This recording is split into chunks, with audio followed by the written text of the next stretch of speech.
Who said Cupcake Week couldn't be fun?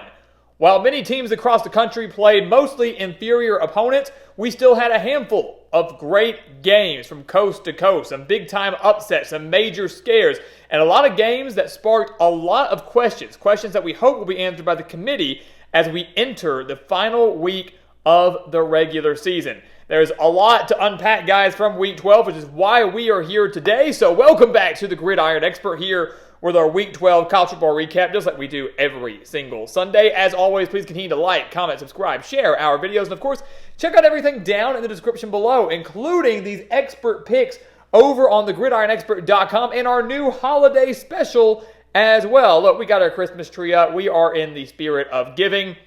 Go check out our holiday special for $34.99. That's it. You get every college football conference championship game pick against the spread, every bowl game pick against the spread, and every NFL playoff game pick against the spread. So that's all of football postseason, plus conference championship weekend, all for just $34.99. And you're going to get picks that right now are on a 75-48 run, hitting over 61% of our bets this season. 6-4 in Week 12. Our money line picks, 36-6 in Week 12. You can't beat that. 391 and 91. How poetic. 300 games above 500, 81.1% on the money line this year. We'll hit over 400 wins on the year by the time Week 13 is wrapped up. It's been a fantastic year for us here at the Gridiron Expert on the betting side of things. We still want you to go sign up for those expert picks, but if you don't want that full year-long commitment, even though it's one of the best deals in the country, check out that holiday special to get all the postseason picks plus championship picks.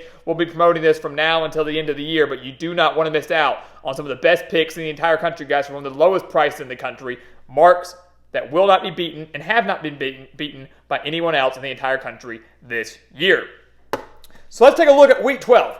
We call it Cupcake Week, right? A lot of teams are gearing up for rivalry weekend, but there were still a handful of big games. We'll start in Maryland. Number 3, Michigan, amidst all the sign-stealing scandals, found a way to beat the Terrapins 31-24. And it looked like Michigan was going to run away with this game, just like they had with pretty much every opponent they played so far this year. The Wolverines in the first quarter were dominant, led 23-3 in the second quarter, but then Maryland went on a 21-8 run. It had multiple chances to take the lead and pull off the upset, but the Michigan defense held strong. They forced 2 safeties on the day, had 2 interceptions, held the Terrapins to just 15 rushing yards.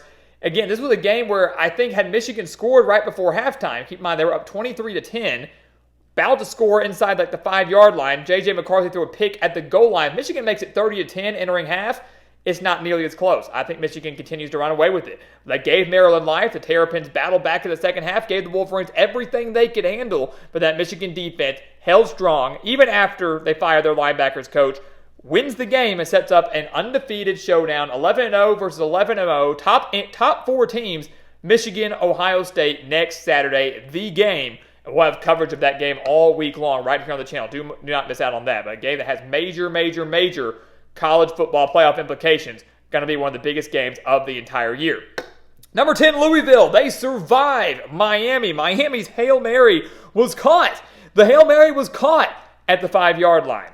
And the Hurricanes fell just short against the Cardinals. Louisville surviving, 38-31. It was an absolutely epic game. These two teams just trading score after score after score. We saw 5 lead changes, 956 yards of offense in the game. I mean, really, it was about as even as a game as you could want between the Cardinals and the Hurricanes. But it was the Cardinals' defense that made the play of the game, stopping the Hurricanes at the Louisville 3-yard line with 1.5 minutes left. Miami had 4 shots inside the Miami 5-yard line.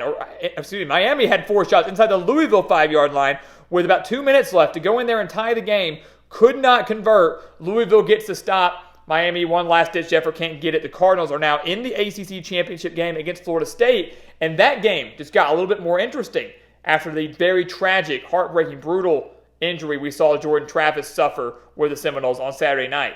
The Seminoles still undefeated in the ACC. If they can win out, they will be in the college football playoff, even though they'll be doing it without Jordan Travis.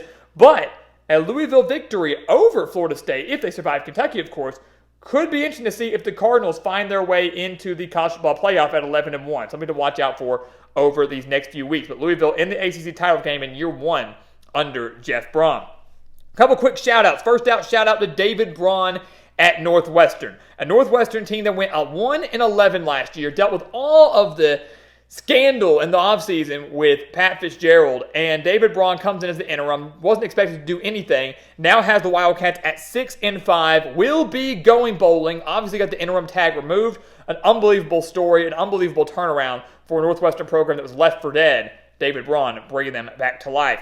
App State, shout out to them, ending James Madison's undefeated streak. The Duke's 13-game winning streak comes to an end with a 26-23 overtime loss to the Mountaineers.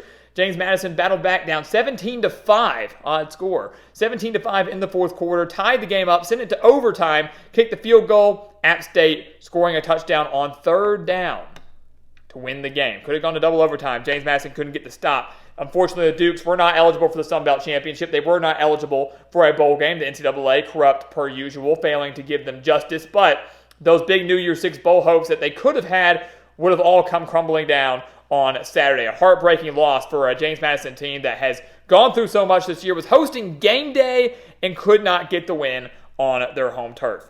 How about a shout out to Arizona? Number 17, Arizona dismantling, destroying, bludgeoning, I don't even know what adjective I want to use, defeating number 22 Utah 42-18. The Wildcats and Jed Fish are 8-3, have won 5 straight games, their longest winning streak since 2014, and this game was over less than 7 minutes in. When Arizona blocked that punt to go up 14-0, it was over. Utah is not built to come back down double digits like that. Their offense simply is not good enough to come back down double digits like that. So when Arizona jumped out to that double-digit lead like that at home, it was over. And it was certainly over when they got out to a 28-0 lead over the Utes. It was an unbelievable performance from the Wildcats. Just a balanced attack offensively, dominant defensive performance, beating them 42-18. That's 4 ranked wins in their last 5 games. The Wildcats guys are legit, and they maybe have a shot at a New Year's Six bowl game, depending on where the committee ranks them heading into next week. But they should be in the top 15, maybe even the top 13 after a dominant performance over a good Utah squad. How about Georgia, real quick? Number 1 team in the country. They just regained that spot, and they're going to keep that spot after dismantling number 18 Tennessee 38-10 in Knoxville. It's not an easy place to play by any means, and it looked like they might be in for a closer game than maybe we all expected when Tennessee scored on the first play of the game. The very first play of the game, the Volunteers took it 75 yards to the house, and then that was it. They didn't score another touchdown the rest of the game. They scored a field goal, but that was it. 38-10 victory for the Bulldogs. After that opening touchdown by Tennessee, Georgia settled down, scored 24 unanswered points, led 24-10 at halftime. They outgained Tennessee 472 yards to 277. So if you subtract that 75-yard touchdown at the beginning of the game, 472 to 202. They absolutely dominated the Volunteers in this game from start to finish. Carson Beck, 298 yards, 3 touchdowns. Dylan Bell, a passing touchdown for him and a reception touchdown for him.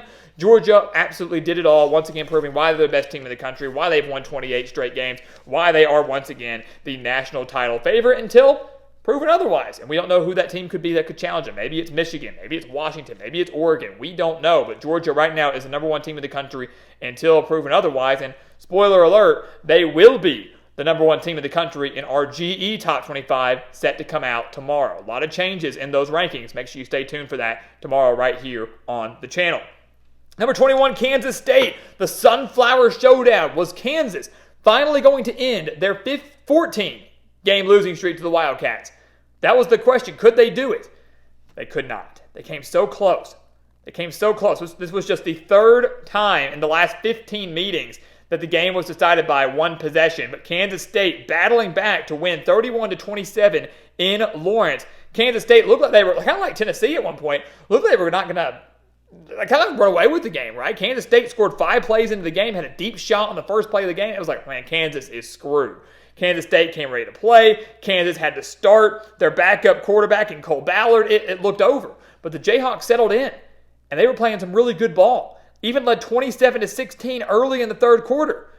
But Kansas State, the dang good football team, they battled all the way back, retook the lead with 10:22 remaining in the game, then stopped Kansas at the Kansas State 11, intercepting the ball in the end zone, ran out the final 5.5 minutes to win 31-27 on the road. So a lot of credit to Chris Kleiman and the Wildcats keeping their Big 12 title hopes alive, extending their winning streak over their in-state rival to 15.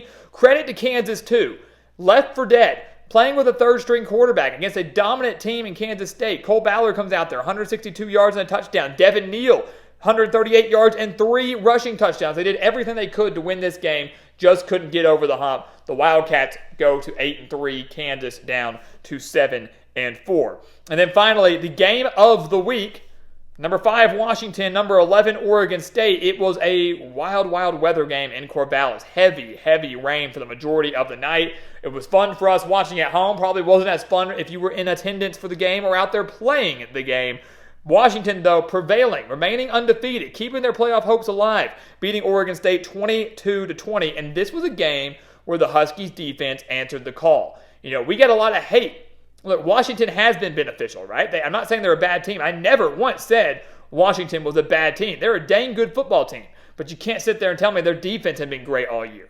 You cannot tell me that. Their defense had been downright atrocious. They were not atrocious on Saturday. The Huskies defense came to play, even though Washington was outgained 319 yards to 272.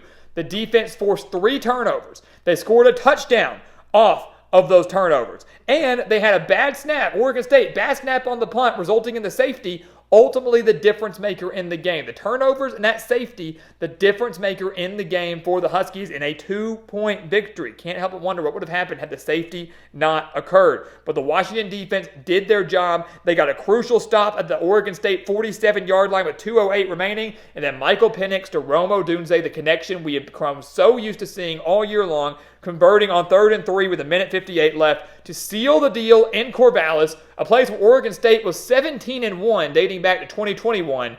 The Beavers fall at home. Their slim Pac-12 title hopes gone. Washington remains undefeated, should enter the Pac-12 championship undefeated at 12-0, where they will most likely face an 11-1 Oregon, the rematch we are all hoping to see.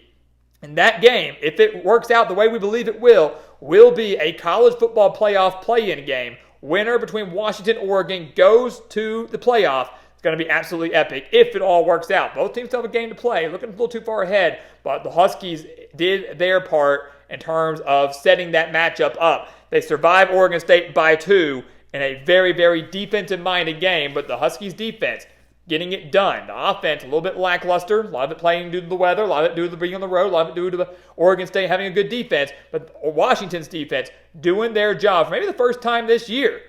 Remain undefeated. They're not a bad team, guys. We never said that. They finally came through in a clutch game on the road. Huskies are good, and spoiler alert, they will move up in our GE Top 25 because they absolutely deserve it.